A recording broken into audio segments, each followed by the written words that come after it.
In the modern NFL, the meaning of base defense has changed forever. Teams are still built around the foundation of a 3-4 or 4-3, but very rarely do we see them actually line up in one. Vic Fangio just came out with the statement that Cooper DeJean would no longer be playing outside corner in the Eagles' base scheme. Instead, their new signing from Seattle, Tariq Woolen, will likely fit that role, while DeJean takes on the position of safety. This became one of the biggest non-stories I've seen in ages. Fans lost their minds asking why they would change his position, and it became a little bit shocking how few people understood the difference between the responsibilities of a base corner and slot corner, where DeJean was at his best last year and where he will continue to thrive. In order to correct this confusion, I think a little bit of a history lesson is almost required in order to highlight how defensive trends have evolved to where we are right now. In the past, the standard for NFL defenses was 4 defensive backs with 2 corners and 2 safeties. Teams simply required lots of players in the box to shut down power run schemes that dominated the offensive trends of the time.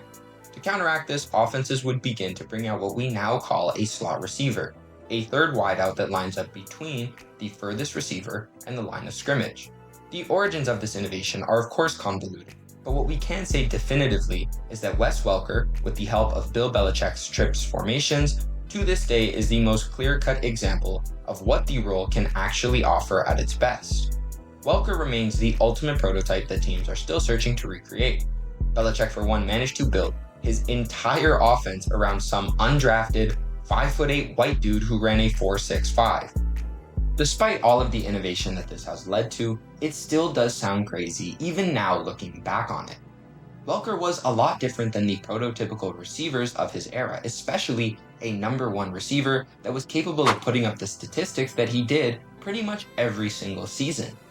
Instead of relying on a massive catch radius or blazing top-end speed, Welker was most effective within 5 yards of the line of scrimmage. In fact, he was practically unguardable. Combining his elite release with fantastic route running, Welker was able to torment mismatches and take advantage of the defense primarily over the middle of the field or towards the sideline on quick little out routes.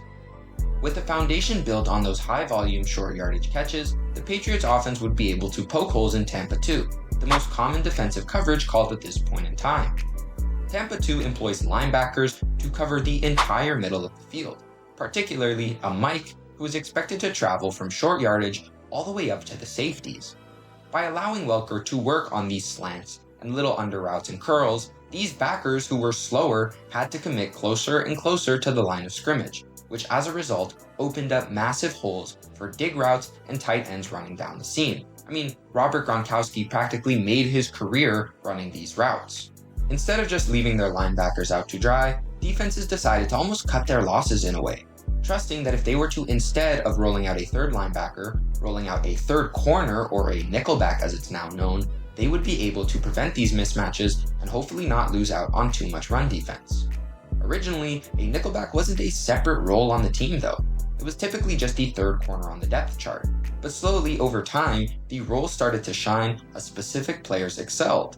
The most common traits that coaches started to really look for was willing tacklers at the position, players that were capable of almost nullifying the disadvantages associated with less bodies in the box.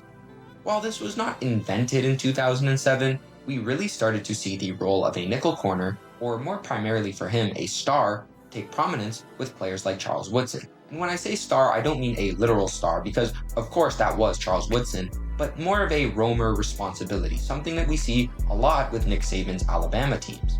While eventually we will break down what responsibilities this position actually entails, it is more relevant first to refocus on how this sub-package would start to become the new norm. Teams like the 2015 Super Bowl winning Denver Broncos relied on Chris Harris Jr., arguably their best cornerback, to play what used to be this backup role on the depth chart. His ability to rush on creative blitzes, stop the run, blow up screen passes, and lock down in coverage made him one of the most important cornerstones of a generational defense.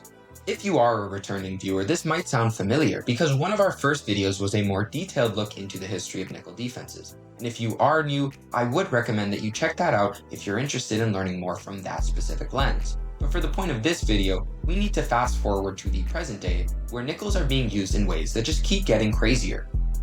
We just made a video about Jaquan McMillan, who despite being more of a typical build for the position, is almost just as good of a pass rusher as he is a shutdown defender.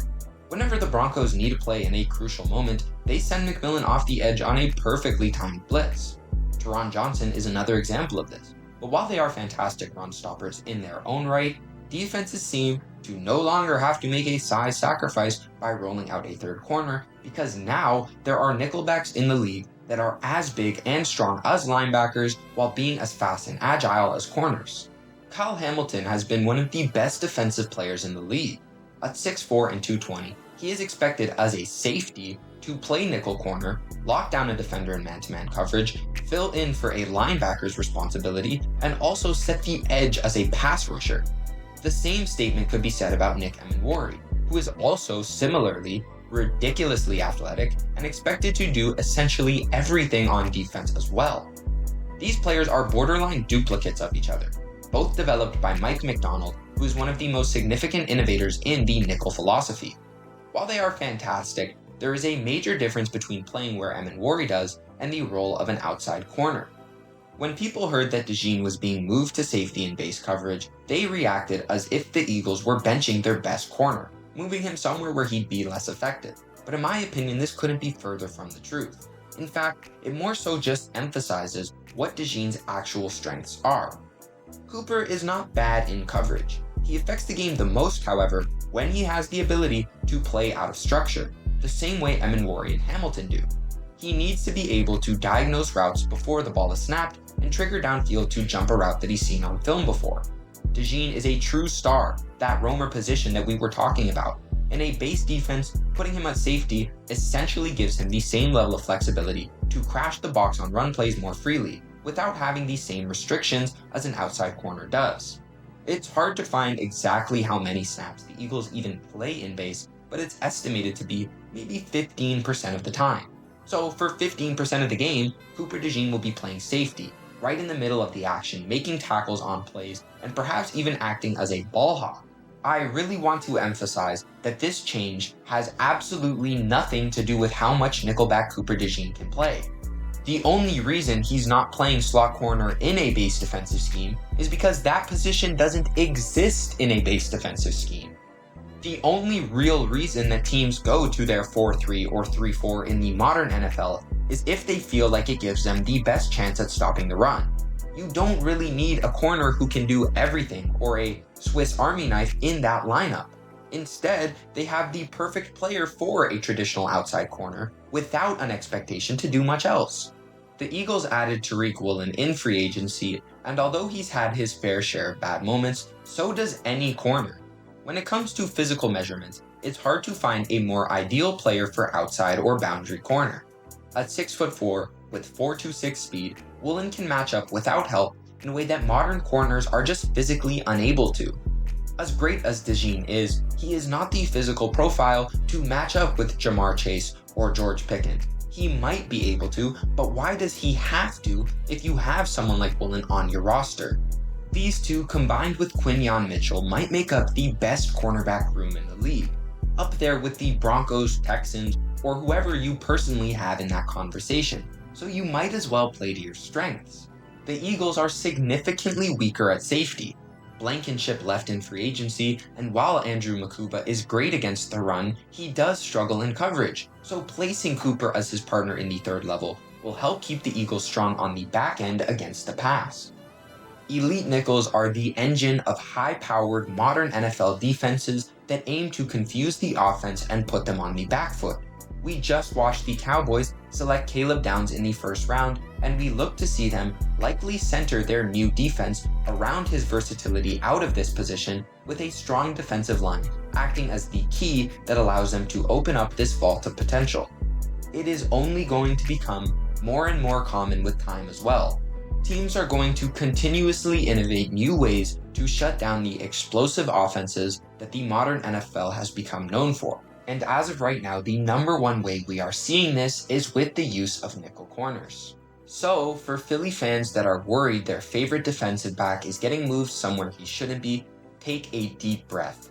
DeJean is still playing nickel, and perhaps playing safety might even allow a better version of him in base coverages when the Eagles decide to go there. Thanks for watching another video here on DNA Sports. If you enjoyed, make sure to drop a like and comment your thoughts down below. If you want to see more from us, please do a huge favor and subscribe with notifications on so you don't miss a single upload. We hope to see you in the next one.